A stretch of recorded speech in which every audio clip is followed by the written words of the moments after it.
Dear students, बहुत बच्चों के मेरे पास आ रहे थे कि सर बिजनेस स्टडीज़ पे भी आप टॉपिक दीजिए, बिजनेस स्टडीज़ पे भी आप लेक्चर दीजिए। तो फाइनली आज मेरा वीडियो अपलोड होगा बिजनेस स्टडीज़ में साइंटिफिक मैनेजमेंट की थ्योरी पे मेरा टॉपिक है और मैं उसको सारे वीडियो अपलोड करूँगा।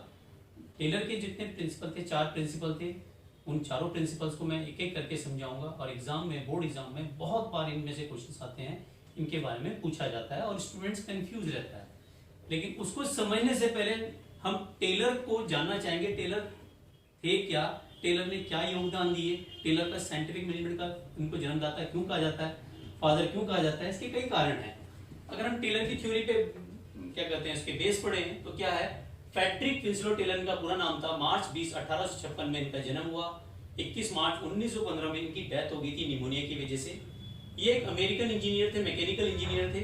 1874 में 1874 में ये बैथलम स्टील कंपनी के इंजीनियर भी रहे। उसमें क्या कहते हैं, इन्होंने अपने करियर के 26 साल में कई सारे एक्सपेरिमेंट किए, कई सारे आइडिया दिए। इनका कंट्रीब्यूशन मैनेजमेंट की थ्योरी के रूप में बहुत बड़ा योगदान रहा है। अगर हम आगे समझते हैं तो Taylor give a concrete shape of theory of scientific management. He was first one of emphasis the importance of scientific approach managing enterprises instead of hit and trial method. Hit and trial method की बात कर रहे हैं। और साथ ही साथ Taylor major contribution was two important books. इसने 2 बुक भी लिखी, एक थी सॉफ्ट मैनेजमेंट पे और दूसरी थी प्रिंसिपल ऑफ साइंटिफिक मैनेजमेंट पे, जिनको इन्होंने पब्लिश किया था 1903 में। और साइंटिफिक मैनेजमेंट की जो बुक्स थी 1911 में पब्लिश हुई थी। इनका कंट्रीब्यूशन बहुत बड़ा योगदान रहा, इसीलिए इन्हें फादर ऑफ साइंटिफिक मैनेजमेंट कहा जाता है। ये इनको कहा क्यों गया, बाद में इनकी 1915 में डेथ हो गई थी निमोनिया की वजह से। इन्होंने कंपनी का क्या कहते हैं, अपनी जो बुक्स में था हर एक चीज को साइंटिफिकली प्रूव करने की बात की कि किसी भी काम को करने के कई सारे मेथड होते हैं पर बेस्ट मेथड एक ही होता है, जिनको हम इनके मैनेजमेंट के प्रिंसिपल में समझेंगे। तो पहला प्रिंसिपल हमारा आता है science not rule of thumb, दूसरा आता है हार्मोनी नॉट डिस्कॉर्ड, तीसरा कॉपरेशन नॉट इंडिविजुअल, और फोर्थ जो प्रिंसिपल आता है development of each and every person his and her greatest efficiency and prosperity. इनको हम एक एक चीज को समझाएंगे और इनके नोट्स भी हम साथ के साथ बनाएंगे। आप वीडियो को पॉज करके भी इनके नोट्स बना सकते हैं। पहले ये थोड़ा सा ब्रीफ था, ये एग्जाम में नहीं आता है, बट क्योंकि ये चैप्टर की स्टार्टिंग थी तो मुझे ये समझाना ही था कि टेलर का योगदान भी अपने आप में सराहनीय है। ठीक है, और आप वीडियो को पॉज करके फिर इनके नोट्स नोट कर सकते हैं। पहला प्रिंसिपल है science not rule of thumb. Frederick Winslow Taylor का पहला बेहतरीन प्रिंसिपल था science is not rule of thumb. Taylor का ये मानना था कि रूढ़िवादी विचारधारा से आप हटिए, जितने भी मेथड यूज करने हैं टोटली साइंटिफिकली करें। उनका ये मानना था किसी भी काम करने के कई सारे मेथड हो सकते हैं पर बेस्ट मेथड उसका एक ही होता है। इसीलिए इसने मैनेजमेंट की जो थ्योरी में science not rule of thumb में ये चीजें समझाई। टेलर का ये था according to this principle there should be scientific study. इन्होंने साइंटिफिक स्टडी पे ज्यादा जोर दिया कि कोई भी स्टडी करेंगे साइंटिफिक स्टडी के रूप में होना चाहिए। जो भी आप एनालिसिस कर रहे हैं, जो भी आप काम कर रहे हैं, each element of a job, यानी कि कोई भी छोटा से छोटा काम करो या बड़ा से बड़ा काम करो, आप टोटली उसको साइंटिफिकली करें। इन्होंने रिप्लेस किया ओल्ड रूल को, यानी कि जो ओल्ड रूल थे, जो आपके पुरानी रूढ़िवादी विचारधारा चली आ रही थी, दादा परदादाओं के जमाने से चली आ रही थी, जी हमारे बाबूजी तो ये काम करते थे, इस तरीके से करते थे, वो ट्रेडिशनल मेथड थे। उसने कहा ट्रेडिशनल मेथड को छोड़ो, साइंटिफिकली को यूज करो।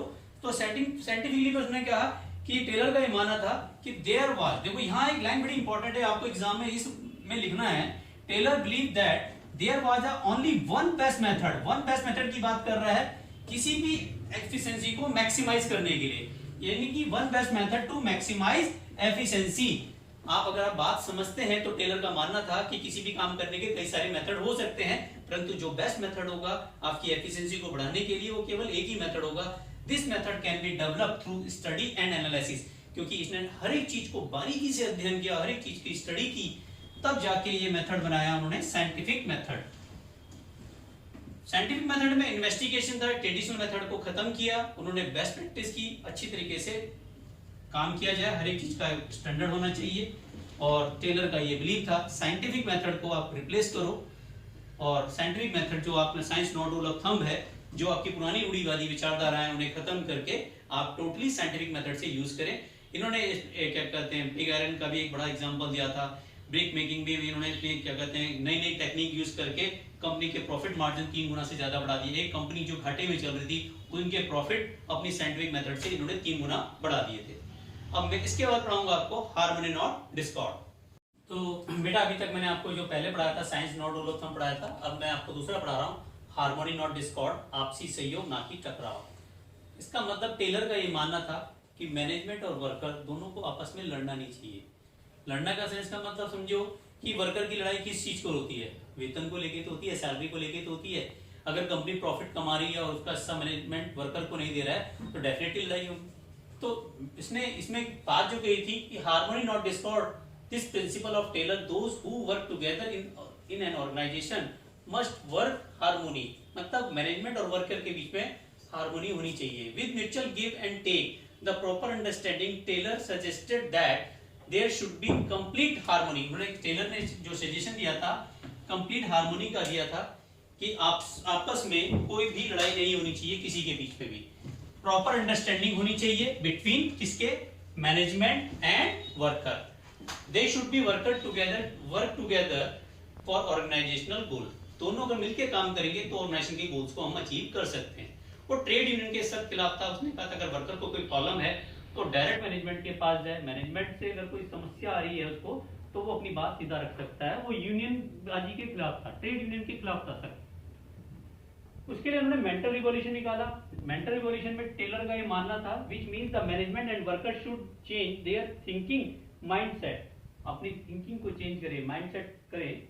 Mental revolution involve change the attitude of workers and management towards one another for competition to cooperation. Competition को कोऑपरेशन में कन्वर्ट किया।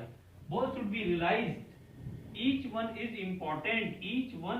इंपॉर्टेंट। उन्होंने बोला कि दोनों को ये रियलाइज करना होगा कि दोनों के दोनों इंपॉर्टेंट है। In such situation even trade union will not be think of going on strike. इन्होंने एक जापानीज कंपनी का भी बहुत अच्छा एग्जांपल दिया था इस थ्योरी के अंदर। उन्होंने कहा था कि जापान में एक बड़ी वो है क्या जूता बनाने वाली कंपनी में एक बार स्ट्राइक होगी, मैनेजमेंट और वर्कर के बीच की बात नहीं चल पाई। उन्होंने ब्लैक बैच बांधा, एक काली पट्टी बांध देते हैं जिससे ये पता चलता है कि उन्होंने स्ट्राइक पे चले गए। और जापानीज कंपनी का एग्जांपल हमारे लिए बड़ा सराहनीय है। देखिए उन्होंने प्रोडक्शन को नहीं रोका। हमारे इंडिया में क्या होता है, स्ट्राइक होती है, अरे हाय हाय मैनेजमेंट मुर्दाबाद और ये फलाना ढिमका ये बोलना शुरू कर देते हैं। लेकिन जापानीज कंपनी का अगर एग्जांपल देखें तो बड़ा अच्छा एग्जांपल देखने को मिलता है। उन्होंने काला बैच बांधा और स्ट्राइक कर दी। जूता बनाने वाली कंपनी में थे, उन्होंने एक ही पैर के जूता बनाने शुरू कर दिए। 1 महीने तक ये स्ट्राइक चलती रही और प्रोडक्शन नहीं रुका। प्रोडक्शन का रफ्तार उन्होंने बनाते चले गए। एक ही पैर का जूता बनाया और आप जानते हैं एक पैर का जूता किसी काम का नहीं होता। फिर हार्कर मैनेजमेंट को उनकी बातें समझनी पड़ी, सुननी पड़ी और उनकी बात पूरी की गई। तो उन्होंने फिर क्या किया, दूसरे पैर का जूता बनाना शुरू कर दिया। इस तरह से देखा प्रोडक्शन नहीं रुका, प्रोडक्शन पूरा हुआ। तो जापानीज कंपनी हमारे लिए एक बहुत बड़ा मतलब उदाहरण के रूप में इसमें ले सकते हैं। तो टेलर का मानना था मैनेजमेंट और वर्कर को दोनों को एक दूसरे को समझना होगा, दोनों एक दूसरे के लिए हैं, है ना। गाना सुना होगा, हम बने तुम बने एक दूसरे के लिए। तो मैनेजमेंट और वर्कर एक दूसरे के लिए हैं, दोनों को एक दूसरे को समझना होगा। तो दोनों को कंपटीशन नहीं है उनके बीच में। किस चीज का कंपटीशन? वर्कर ये कहते हैं कि मैं हूं तो एक कंपनी चल रही है, और क्या कहते हैं मैनेजमेंट कहते हैं हम हैं तो एक कंपनी चल रही है। ये भी गलत है, थिंकिंग नहीं होनी चाहिए।